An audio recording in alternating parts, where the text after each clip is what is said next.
Great, thank you. Thank you so much for joining, everyone. Sorry, we had a bit of some sound issues there for a second. So if everyone can remain on mute throughout the presentation, that'd be great, just so we can limit, any feedback or noise, background noise. So we are going to get started. Welcome to our Engineering Service Corps Agricultural Opportunities webinar. And we are here to talk about the upcoming opportunities we have in 2019, and specifically our opportunity with USAID Farmer-to-Farmer program. So starting off with introductions, I'm Julia Cesars, and I'm the project coordinator for Engineering Service Corps. And I am responsible for project logistics, managing volunteers, and volunteer recruitment. We also have with us Kevin and Jesse,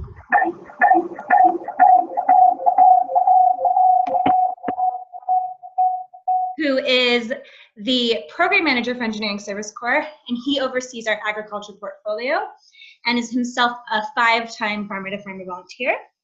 And then finally on the call with us is Mac Prather, who has been an EWB US volunteer for 8 years in student and professional chapters, as well as serving in roles in regional committees, the EWB Corporate Leadership Council, representing Black and Veatch, and an ESC volunteer. Mac himself has also been a Farmer-to-Farmer volunteer. Okay. So real quickly to go over today's purpose and agenda, we are building our portfolio of agriculture projects. And we're going to start with a 5-year partnership with NCBA CLUSA, an NGO based out of DC, on a USAID Farmer-to-Farmer volunteer program. We'll have a total of 35 assignments over the next 5 years in Peru, El Salvador, and Honduras. And each assignment will include 2 weeks in the field. So we already did introductions. We're going to move on to the presentation. I'll give a brief overview of Engineering Service Corps, and then we'll dive a bit deeper into the Farmer-to-Farmer program, and then we'll leave time for questions and answers. So just as a reminder, everyone stay on mute, and you can submit your questions to me via Zoom chat.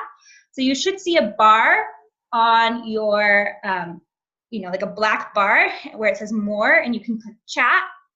Once you click chat, you should see a 2 drop down, and you should pick me. And then you can send a question to me directly. And so we encourage you to do that throughout the presentation, so we're not just having a bunch of questions all at once at the Q&A period. Okay, moving on. So, Engineering Service Corps. So if you are new to EWB USA, Engineering Service Corps is one of our 3 main programs. We work with highly experienced volunteers from, varying sectors and disciplines. And we respond to requests from engineering project support from governments, international agencies, United Nations agencies, and local communities by providing them with engineering studies, design work, training, and knowledge transfer. So just to provide some more context, here are some of our current and past partners. Right now, we're working with Safe Water Network in Ghana, where we are working on a water household distribution system. We are working in Dominica with UNDP, working on post-Hurricane Maria recovery efforts. And we are working with the IKEA Foundation and their grantees, one of which is Hand in Hand East Africa and Kenya, where we are providing them technical assistance on climate-smart agricultural practices. So, USAID Farmer-to-Farmer. A few of you might be new to this program as well, so I wanted to provide some brief background. It started in 1985. It is one of USAID's biggest programs. They have had something like over 16,000 volunteers work on the program in 110 countries. So we will very much be a small part of this big program. And so to give you a bit of a snippet of what it's like, we have this video from USAID that we're going to play right now. I was very, very afraid on my first assignment.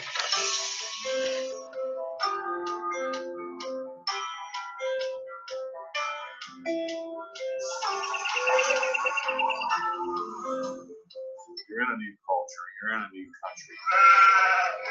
But once you get there and you're living with real people, you're developing real relationships, it totally changes your perception about things.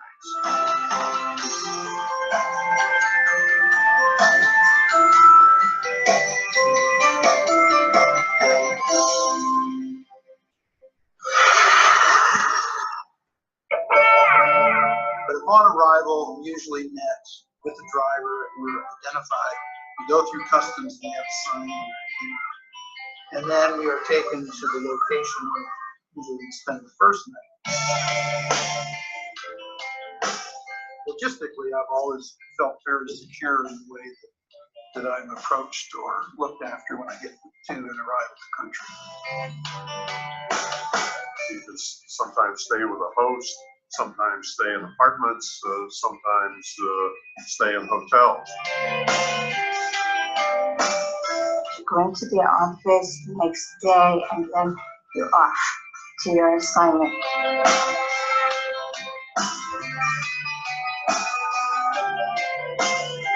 I'm accountant, keeping records, accountability, transparency.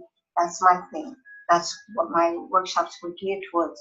But when I realized that a farmer has to get up, have to build a fire, to go get the water, to warm the water, to feed their kids, then come to a workshop and go back home. At the end of the day, you don't have time for all of that. So I simplified my approach. The recommendations that a volunteer leaves, it's intended to improve the operations of that particular organization. Both the volunteer and the host can visualize how those recommendations can work. I've seen when I go back into an area, someone would come to me, show me the books that they've kept, show me an idea that they picked up on by a volunteer and carried it forward. And so that makes me know that the FarmertoFarmer program is effective. You have to pre-plan, you have to work hard while you're there, but it is an adventure because you're going to places that you would never ever go in any other manner. If you don't go into this program looking to have a good time, then you probably shouldn't go. Because you want to have some fun, meet new people. The relationships that they will build, the exotic destinations that they will see, the stories that they will come back with, the enlightenment that they'll receive, and the people that they will meet will touch their heart and enrich their lives. I can guarantee them the trip of a lifetime on the FarmertoFarmer program.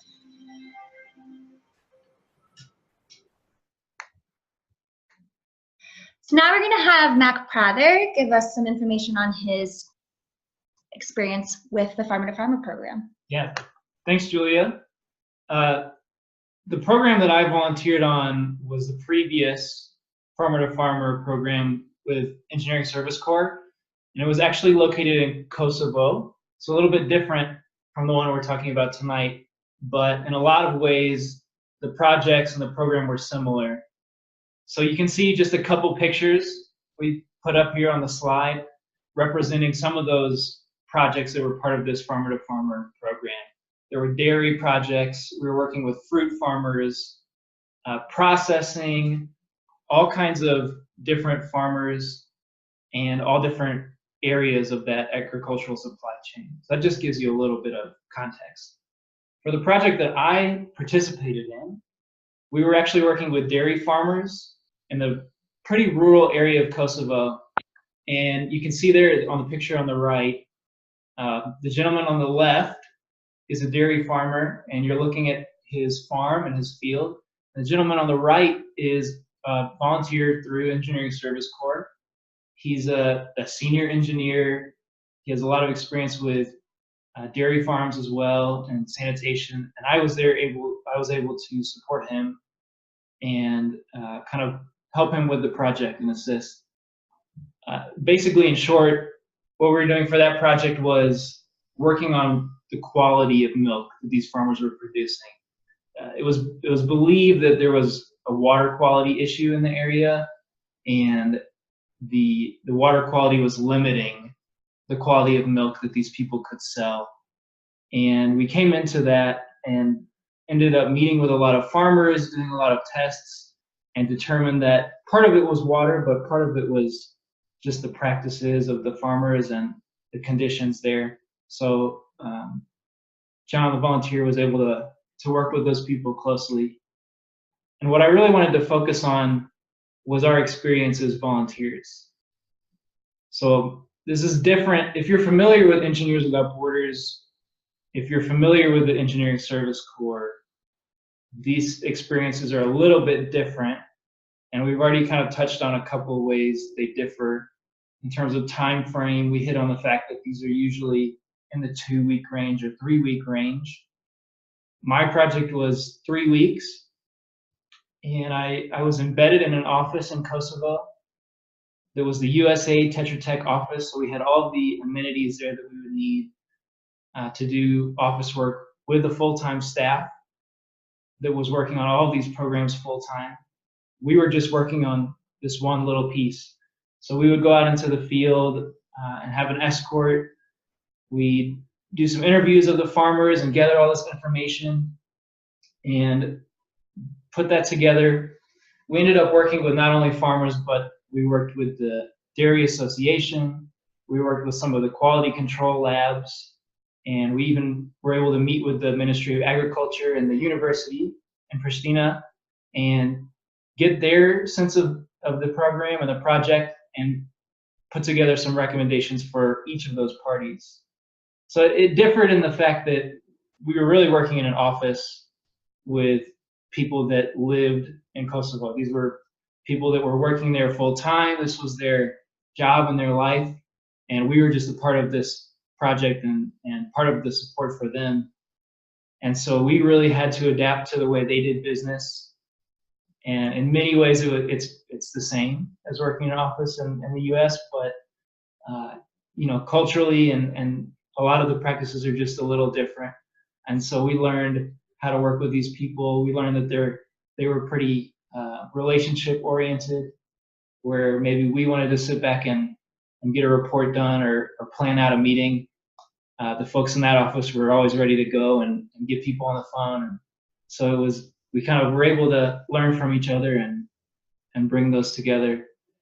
In terms of the skills that were involved, obviously, John, the other volunteer, was really the expert here. He had many, many years of experience, and I was there to support him with a little bit of the water quality side, support for the program. But together with those local partners and the university, we were able to pull together and make the recommendations that we did. And so some of the outcomes, after we worked with those farmers and we understood what the association had already done with them, where some of maybe the gaps were and the low-hanging fruit that we could advise them and help them on, we put together this pamphlet, educational pamphlet, and John put together a training program where he trained the Dairy Association, and then they went out to train all the farmers after we left. So we were able to really work ingrained in that team, as part of that team with the association, with the office, and leave them with some things and some recommendations that they could use after we left. And now Kevin is going to go into a bit more detail about what our upcoming Farmer to Farmer project is with NCBA CLUSA. Thanks, Julie and Mac. And first, I want to take a second to remind everybody to submit their questions so we can have a participatory Q&A at the end. So definitely submit those to Julia as they come up to you. So Mac did a great job describing the project that he worked on in Kosovo and across the world in the 110 countries that Farmer to Farmer works. The process is fairly similar. I would say the only major difference in the Kosovo project that we won't see in the NCBA CLUSA project is the duration of them. For example, I actually was the first volunteer on the Kosovo project, and I was there for over 4 months. I don't see any long-term assignments happening in the project in Latin America, perhaps 3, maybe a 4-week assignment if we could find a volunteer, but these are typically going to run 2 to 3 weeks. As Julia mentioned earlier, we're going to have 35 assignments stretched across the 5-year period. And those are going to be broken up between Peru, Honduras, and El Salvador. They're going to range from everything under the sun in terms of agriculture type initiatives. There's going to be irrigation, post-harvest and storage, soil and water management, and food processing. One of them that we are early on seeing is in the value chain down there is in the coffee sector. There's quite a lot of interest from NCBA CLUSA's current partners to look at the coffee industry. And one of the big ones that's coming to the top of the list is focusing on wastewater management. So for you guys who have some water and sanitation background, that could be a potential one for you to think about as you see the opportunities pop up. These are going to be at a level of working with cooperatives, farmer groups, or agribusinesses. You probably will work with some individual farmers, but it's going to be more in a group level. I would think at the coffee cooperative level, you're going to be working with some, I would say, pretty simple agribusinesses that do aggregation and storage, and then sell to the open market and in net processing. Along with coffee, we're going to look at some dairy projects, probably similar to the one Mac described. Also, high-value vegetables. This region of the world does a lot of exports. So working with farming groups that maybe are looking to instill better agriculture practices and perhaps irrigation practices to grow better vegetables for market. And then there'll be other value chain priorities that is defined by NCBA CLUSA once we get in the field and start identifying some of these hosts that we'll be working with. With that said, we're just starting to kick off the initial work planning for the project, which will kick off in 2019. That will include myself, who will go to Peru, Honduras, and El Salvador, and work with NCBA CLUSA to identify the partners that we will be working with. And from there, we'll write specific scopes of work that then we go and recruit volunteers like yourself to go on these assignments. As I mentioned, I think the initial start date for these will be probably in the beginning of February. And I think the first ones that we'll look to tackle are probably the coffee ones, since those are early ones that we've identified. So how does an assignment work? Mac gave you a good example of what he did while he was in country. So I'm going to take a step back from that and tell you how we put Mac into Kosovo. As I mentioned, I'll be going to the country programs and doing some scoping missions, and we'll be meeting with the different hosts. And these hosts are groups that NCBA CLUSA, our partner, will be working on multiple projects. So they may be working on a project with a certain cooperative on strategic planning or accounting, but also will identify gaps in their processing and look at that technical piece of it, and that's where we will plug in. From there, we'll write specific scopes of work. And those scopes of work are basically frameworks for a volunteer. I would say out of the 5 volunteer assignments I worked on, all 5 of them changed considerably on the ground. And that's what we look for in a volunteer, somebody who understands the engineering side, but also can adapt to the local culture and be flexible on the ground. So those are very key things we look at in the recruitment process. Once we have these scopes of work defined, we'll start the recruitment process. And for those of you who are not familiar with Engineering Service Corps, we pride ourselves on, when we work with clients, that we have the most seasoned and experienced engineers, but also folks who have worked overseas and in these diverse conditions. And especially on this assignment, which is different from a lot of different Engineering Service Corps assignments and EWB assignments, I'm going to be very specific on looking for those agriculture skills. I know we have a young and growing roster of agriculture folks, and I hope through this webinar that we gain some people onto that list.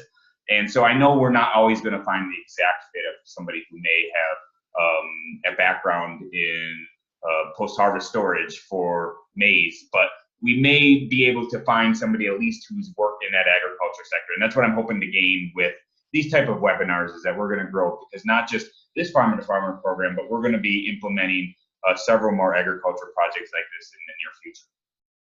So then the implementation part is exactly what we've been talking about with Mac going into the field. I'll talk more about what a day-to-day looks like for a person once they hit the country. So I'm going to skip over that one a little bit and go to what happens once you're wrapping up your assignment. Typically through the Farmer to Farmer program, you're going to have 2 reports. One of them is a very basic USAID report on how was your experience, what was your general overview of the host that you worked with. And then what were those final recommendations? That's a very simple one. And then we'll have our more technical report. And this could be anything from an irrigation design to a spec sheet for a new processing facility. And that's what would then go through the EWB quality review process. And a staff engineer, either from our Nicaragua program or perhaps from the head office here in Denver, will basically do a review of yours. And just to, look over the different specs or different recommendations you make to make sure they're aligned, and to bring up any questions that we perhaps maybe did discuss with the team. From there, then that gets submitted actually to NCBA CLUSA, and it's their job to work with then the host on perhaps implementing those changes. A big part of the USAID process for FarmertoFarmer is like what Mac mentioned, is the volunteer experience, and also the volunteers' approach to promoting that experience here across the United States. And Mac and I, through our volunteer programs, had to do this. So one of the big pieces of this is outreach. So for example, when I would come back from a volunteer assignment, I would meet with the local Rotary group or write a blog post that would get posted on a EWB website. So we have to do outreach. So that's part of the initiative in terms of when you are a volunteer, you're expected to do a very brief outreach when you return to the U.S. And then there's a very basic debrief, which would be just an overall call with the team here in Denver to go over what you did in country and any feedback you could give us to make our project stronger. So when it comes to member workload, and this is, from the time you would be recruited to the time you're, done with your assignment. And that's the nice thing in terms of how these type of projects can fit into a lifestyle of a busy professional, is the fact that, there is a start and stop date. Unlike our chapter projects, or maybe even some of our other engineering service corps projects that could last years in terms of research and follow-up and reports, your commitment level to the organization and to the NCBA CLUSA folks stops with that post-trip report.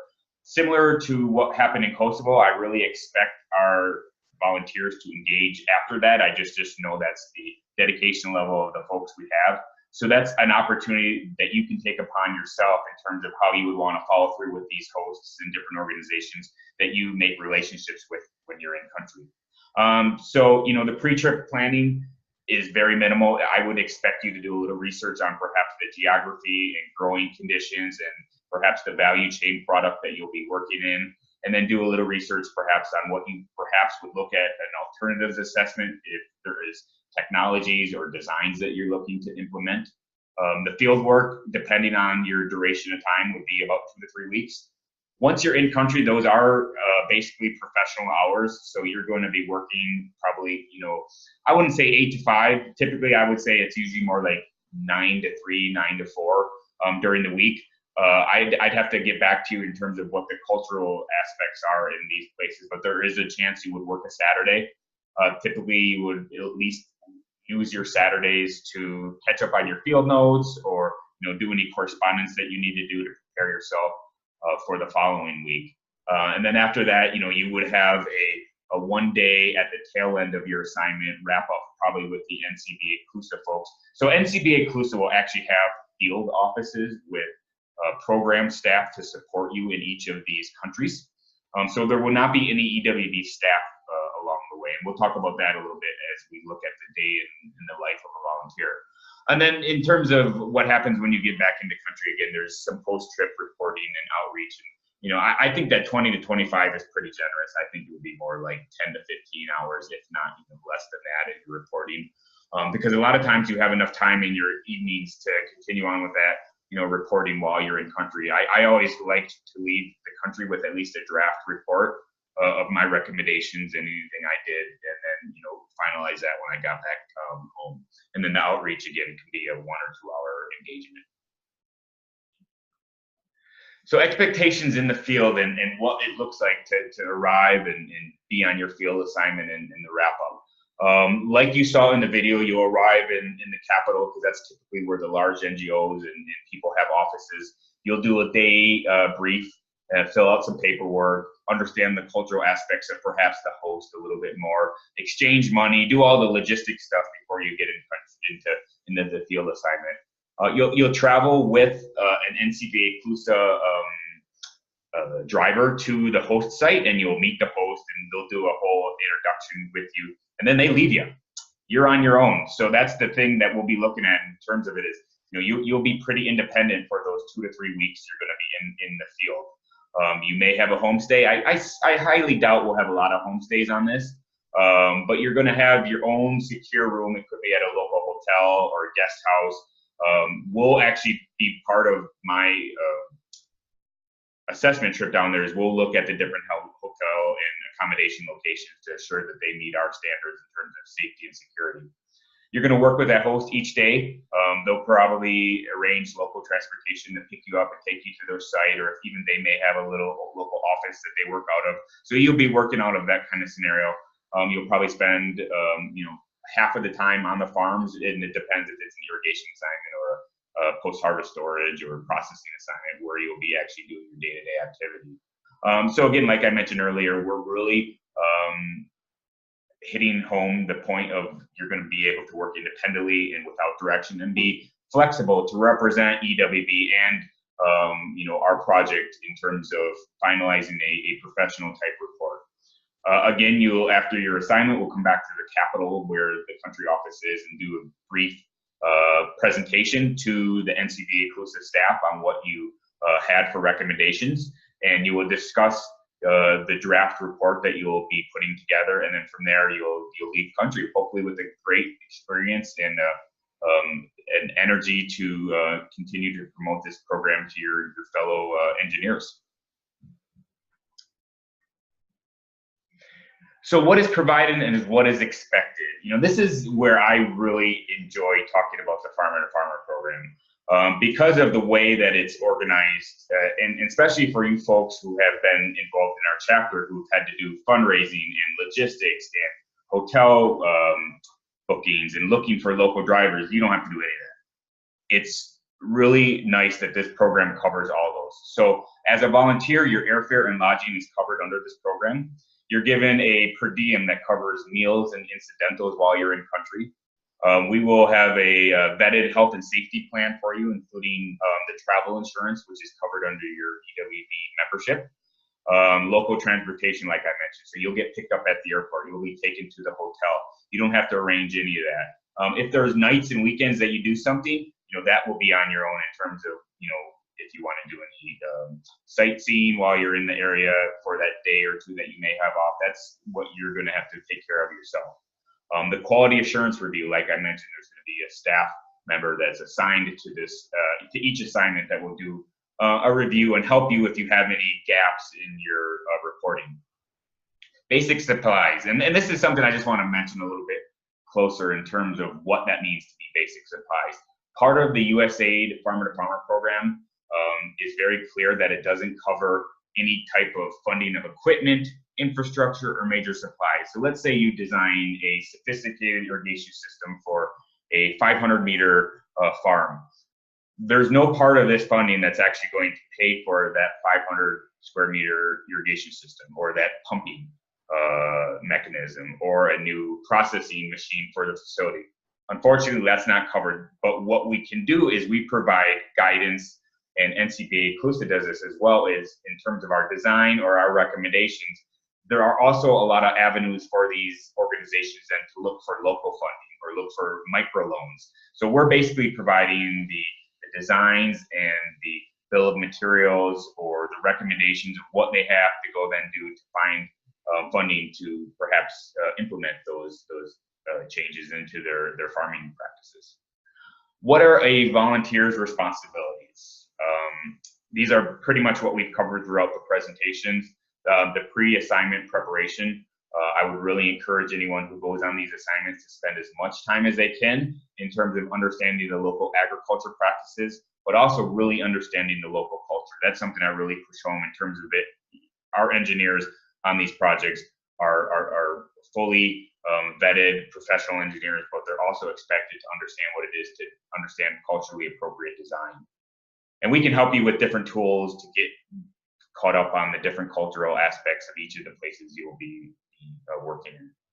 The 2 to 3 weeks field assignment, I would say we have some flexibility in there. Typically in that 2 to 3 week period, we may be able to go down to 12 days. But if somebody comes to me and, takes on an assignment, then all of a sudden before we book the trip says, I can only go for 4 or 5 days. Unfortunately, that's not going to cut it. We need to make sure that the expectation is out there that, the 10 to 12 days is the minimum. I would like to see 2 to 3 week volunteers go on these assignments. And I know that's a little hard sometimes for folks who are in the working profession, but I'd rather have that open conversation with somebody who's interested to see if there is maybe an opportunity to look at maybe one of the holiday periods that can overlap to give them a little bit more time, or find a creative way to maybe get them in the field if they're that expert that we need. The post-trip report, like we talked about, which includes the USAID one that's very simple, and then the technical review one that will help you with in terms of a structure for that report.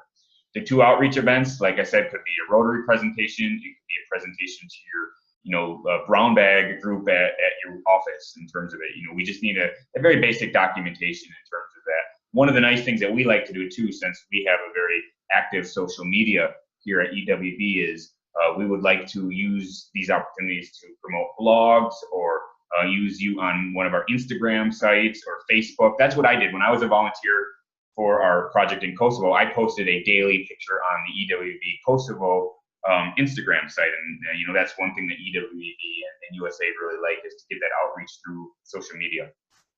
You have to be an active EWB member, and if you're not already, once you are brought on as a volunteer for an assignment, you have to be active in our system and in Volunteer Village, and mostly that covers the travel insurance, errors and emissions insurance, and helps us just cover the basic expenses of putting you into the field assignment. We'll do a basic background check as part of the USAID and EWB process. And then, any vaccinations or medication, we'll give you recommendations for the area that you're going to be in, but any costs associated with those would be something that would be expected to be covered by the volunteer. So who we are looking for. So we're looking for experienced agricultural professionals with expertise in irrigation, soil management, food processing, and post-harvest storage. We're looking for those that have experience working in rural areas and low-income countries, and that you're able to handle challenging conditions or live in remote areas independently. So if you think this sounds like you can apply through our Volunteers Opportunity Board at the Call for Experts Agriculture Engineers application. And so we will be sending out this slide deck after the presentation too, so you'll be able to click on that link. But you can also go to our website at any time and go to the Volunteer Opportunities Board. I also want to note that if you feel like Farmer to Farmer is maybe not a fit for you, to still apply anyways, because we will have other projects that are agricultural related. And this is Kevin again. I want to add one thing to this is, who should apply. And I really encourage you as a EWB member or future member to also think about your network. Think about your peers that you've worked with who may have some agriculture experience or may have the cultural knowledge. Spanish speaking is going to go a long ways in this program. It's not a criteria because you would be able, and I should have mentioned this in the what we provide, but if needed, a translator will be provided to support you throughout the program. And that's really nice. I've been in places like rural Malawi where the local dialect is all they speak, and I was hand in hand with a local university student actually that they had for me, who would then do all the translation, and he also did the translation of the final report, which was really nice. So that was taken care of as well in terms of any of the translation that needs to be done. Okay, so moving on to Q&A, we have received a few questions, but just as a reminder, you can send your questions via Zoom chat to Service Corps, which is the host. So the first question we got actually was if English is required. So as Kevin mentioned, a translator will be provided if necessary, so it's not a requirement, but Spanish skills are certainly helpful. The second question we got was in regards to them being new to EWB and having a non-traditional grad degree with a bachelor's in mechanical engineering, but also a successful poultry farmer. And if they feel that they don't have the necessary training or schooling, how do they gain the necessary training for a program like this? I like that non-traditional approach to perhaps being somebody who is got the background firsthand. You know, the best training is somebody who gets their hands dirty, digs in the dirt, puts the irrigation system together, works with you know, poultry farmers. I myself am a self-taught agriculture guru, I call myself. I've been on a lot of agricultural projects myself. I've also been a small-scale farmer. That's where I learned most of the skills that I've been able to use on my projects. So, you know, I encourage you to continue to develop those skills hand on hand in terms of your you know, personal interest, and I think that would go a long ways as we look at people who may, you know, be able to go on assignment. I wouldn't discount those experiences. Next question is, would surveying equipment be available? You know, actually, I was thinking of what type of equipment would be available, and it all depends on when I am in country and I identify a cluster of types of projects, and if there are a cluster that would perhaps really benefit from using surveying equipment and that I could use them across multiple projects, I think absolutely. And I think that would be really something I'll have to look at myself as the project manager early on. Of, you know, we have a very limited budget. That's the thing, is that like there's a very small budget for equipment, and so I really encourage, if a volunteer does have this equipment themselves, or maybe creatively can borrow it as well, is that what would be something we would really encourage as we go through the recruiting process with folks. And so someone is wondering, if they're not a member yet, how do they go about applying after signing up for EWB? So you do not have to be a member to apply for a volunteer opportunity. You can apply through our Volunteers Opportunity Board simply by clicking on the link in this presentation or going to our website. And if you would like to become a member already, you can do that on the website as well. You just click the Join tab and then sign up to become a member. So next question is, if we aren't available for travel, are there opportunities to help with projects or design stateside? Absolutely. So what we're going to do is, once we identify these assignments and we have the engineer who will be traveling to country, we'll look at if there's any gaps in their knowledge or if there is a need for a remote volunteer to help them. We had that very often with our Kosovo project.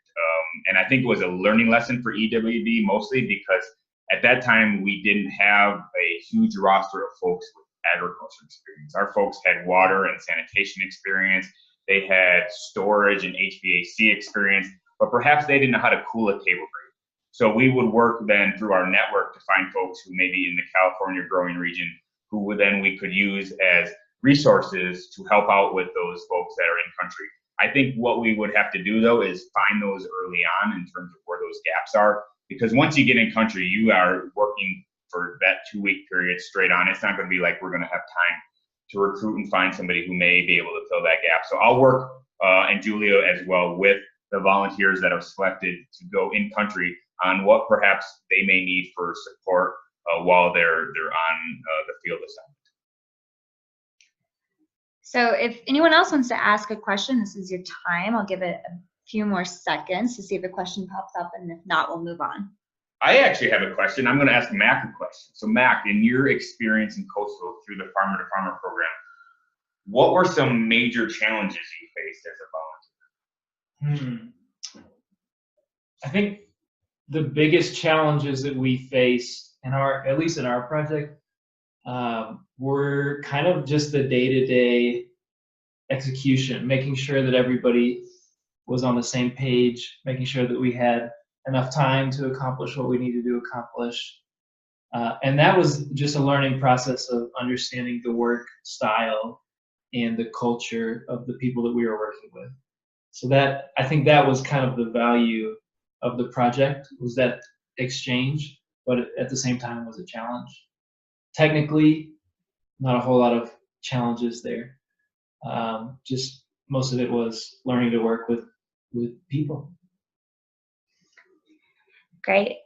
We have another question. While we are waiting to get picked, how can we keep tabs on projects and designs and what the program is up to? So we will, if we are looking to fill a specific position within the program, we will post it on our Volunteer Opportunities Board. You can also always feel free to check in with us if you're wondering where the project stands. And then furthermore, there will obviously be some social media postings that are giving updates on how the project is going. Next question is travel, tourist, or business? Can we pick the airline that they fly? Is the question. So I guess I don't understand it directly. So I'll do a broad scope of perhaps a couple things that may be covered under that. So once you're recruited and we have a discussion on when the dates work best for you, we have a dedicated travel service that actually is a nonprofit service that gets better rates through the airlines. They have agreements. In terms of flexibility and routing, we do have some. We have very specific rates that we have to adhere to. So we try to be as flexible as we can with the routings and the different airlines that folks want to use, but we have to understand that there are limitations. For every dollar we can save, it's a dollar more we can put towards perhaps putting another volunteer in the field. The question may also allude to business. If that means business class, no, unfortunately, no. We have to stick to like the fares that are published through the FarmertoFarmer program and through our travel agency. So that's typically a basic economy fare. Next question, what are the deadlines for these applications? That's a good question. So we envision that the first assignment will likely be early February. So the sooner that you can get in your application, the better. We would love to begin interviewing people, I would say probably at the beginning of January, mid-January. But that being said, I mean, projects will go on for the next 5 years. So you can submit an application. Yeah, so the application that you would be submitting now will just help us get a general list of our roster. We don't have specific scopes of work designed yet. That will happen in early January and throughout the 5-year process. It's going to be rolling deadlines in terms of these projects coming up. I'm guessing I will come back with maybe 5 to 10 of these projects. I'll be going back regularly to continue writing more scopes of work. So, throughout this process, even if you're not available now, there'll be links to the Volunteer Opportunity Board. Then, once we have a specific assignment written, we'll publish that exact scope of work on the Volunteer Opportunity Board, and probably through some communications through our View from HQ or different newsletters we'll definitely promote it in terms of the specific assignments. But I think I encourage folks to apply early to this general roster because it will give us a sense of who's out there.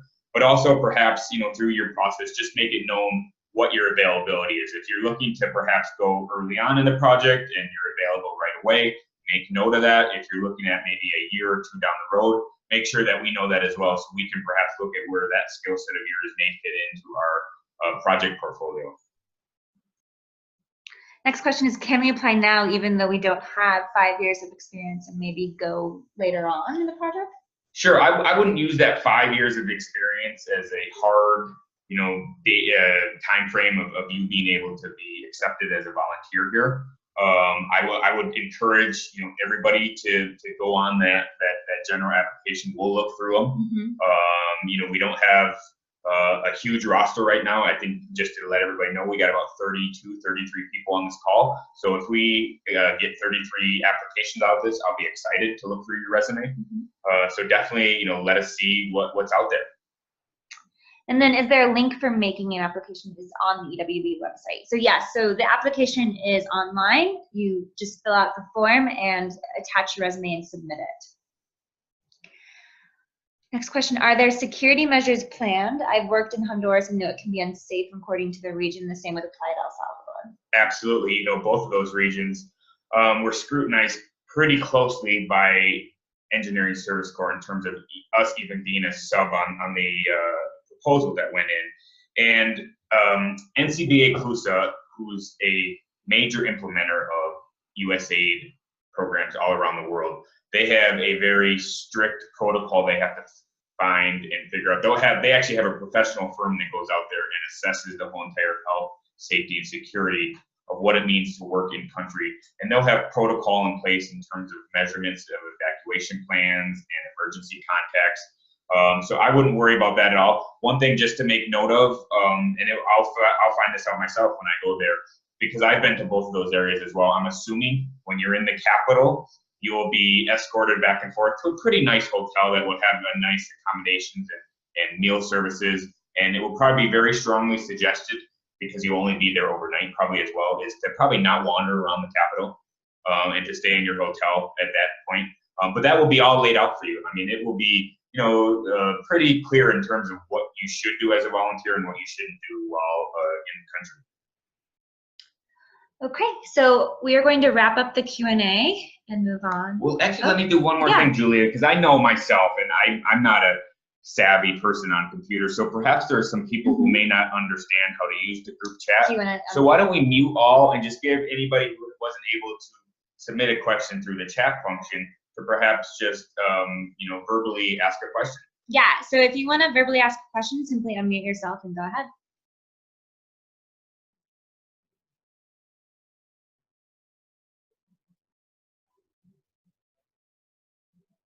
Well, that must mean we gave a great presentation. Okay, so we're going to go ahead and conclude. We want to thank you all for joining us this evening. We really appreciate it. And, you know, if you have any questions, you feel free to reach out to Kevin Andrzejewski at ewb-usa.org. You can also reach out to me as well. I was just going to suggest leaving that up a little bit, because I know my last name is pretty long to jot down. So I'll leave that up for a second so you can write it down. But again, we will be sending out the slide deck, so you'll have all this information as well. Once again, thank you everyone and have a great evening. Thank you.